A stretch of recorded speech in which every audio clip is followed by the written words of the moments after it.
পর্ণশ্রী থানা এলাকার গণধর্ষণের মামলায় মূল অপরাধীকে আড়াল করার চেষ্টার প্রতিবাদে এবং অপরাধীদের কঠোর শাস্তির দাবিতে বিক্ষোভ দেখায় দক্ষিণ কলকাতা ডিস্ট্রিক্ট কংগ্রেস।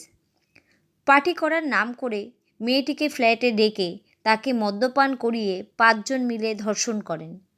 এই গণধর্ষণের মামলার প্রতিবাদে ডেপুটেশন জমা দিতে যান দক্ষিণ কলকাতা ডিস্ট্রিক্ট যুব কংগ্রেসের প্রাক্তন সাধারণ সম্পাদক Junaid Haque, Paschimbanga INTU senior secretary Gautam Saha, Dakshin 24 Pargana মহিলা সভানেত্রী দোলন দাস, মনোরঞ্জন হালদার সহ বিশিষ্ট বর্গরা।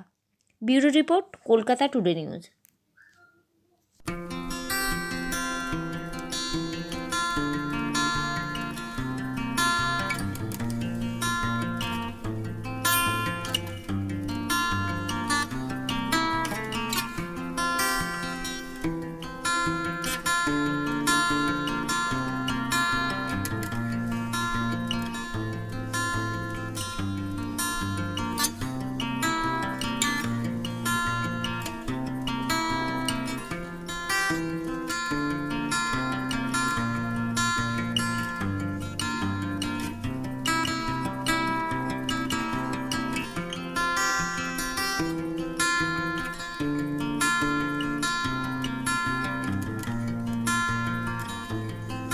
খুব লজ্জা লাগছে ভাবতে, বেহালার মতন জায়গায় আমাদের এখানকার পৌরপিতা 130 নম্বর ওয়ার্ডের, তিনি শুধু পৌরপিতা নন, তিনি এই অঞ্চলের MIC মেয়র ইন কাউন্সিল, তার সুযোগ্য ছেলে দিব্য মুখার্জি, যে কিনা এই 130 নম্বর ওয়ার্ডের তাদের যুব তৃণমূলের সভাপতি, দায়িত্ব নিয়ে যুব সমাজকে ড্রাগস থেকে ড্রিঙ্কস থেকে শুরু করে বিভিন্ন নেশায় আসক্ত করে পুরো যুব সমাজটাকে পুরো নষ্ট করে দিচ্ছে।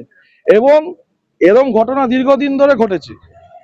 ইতিমধ্যেই 2 দিনের মধ্যে 2টো মেয়েকে 4টে ছেলে মিলে এই অভিজিৎ মুখার্জির দলবল, এই তৃণমূলের দলবল 130 নম্বর ওয়ার্ডের তার ছেলের পুরো গ্যাং নিয়ে 2টো মেয়েকে গণধর্ষণ করেছে। এর থেকে লজ্জার জিনিস আর কিছু হতে পারে না।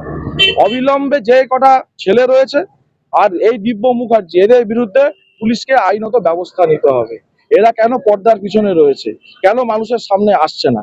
কারণ এদের কীর্তি, এরা পর্দার আড়ালে মানুষকে ভয় ধমক চমক দেখিয়ে তৃণমূলের প্রতিচ্ছবি বিভিন্ন নির্বাচনে বিভিন্ন সময় সবাই দেখেছে। সেই জিনিস আজকে বাংলার মা বোনেরা কেউ সুরক্ষিত না। সন্দেশখালীর মতন ঘটনা, শেখ শাহজাহান, এই হচ্ছে 130 নম্বর ওয়ার্ডের বেতাজ বাদশা। তাই এই বেতাজ বাদশাদের বিরুদ্ধে পুলিশকে অবিলম্বে ব্যবস্থা নিতে হবে, না হলে জাতীয় কংগ্রেসের পক্ষ থেকে আমরা ছেড়ে কথা বলবো না। देखिए, जिस तरीके से मेरे पास एक इंफॉर्मेशन आता है कि 2 दिन पहले इस वार्ड की 2 बहनों के साथ जिस तरीके से धर्षण किया जाता है, जिस तरीके से उनके साथ एक गंदे काम को अंजाम दिया जाता है, उसके विरुद्ध में आज हम बेहाला के पन्नश्री थाना के सामने हम आज खड़े हैं। हमारा प्रतिवाद चल रहा है। हमारा प्रतिवाद तब तक चलेगा जब तक यहाँ के काउंसिलर और यहाँ के MIC अभिजीत मुखर्जी का बेटा, जिसको हम दिव्य मुखर्जी के नाम से जानते हैं, जब तक दिव्य मुखर्जी और उसके गैंग की गिरफ्तारी नहीं होगी तब तक हम रास्ते में आपको नजर आएंगे, तब तक हम रास्ते में आपको प्रतिवाद करते हुए नजर आएंगे। और सिर्फ बेहाला की बात नहीं है, हमने कुछ हफ्ते पहले हमने सुना कि संदेशखाली में भी हमारी माँ बहनों को घर से उठा कर ले जा रहे हैं और उनके साथ रात में जो भी कर रहे हैं वो कर रहे हैं, फिर सुबह लाके उनको घर छोड़ देते हैं। और उससे पहले हमने मणिपुर में 7-8 महीने तक ये कांड चलते हुए सुना है।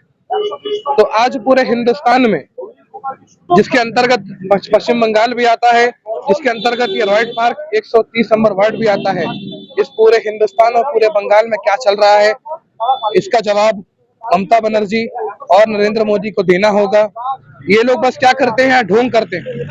कभी मोदी आकर बंगाल में कहता है कि दीदी आप संदेशखाली में गलत कर रही हैं, और दीदी वापस कहती हैं कि मोदी आप मणिपुर और दीगर जगहों पर गलत कर रहे हैं।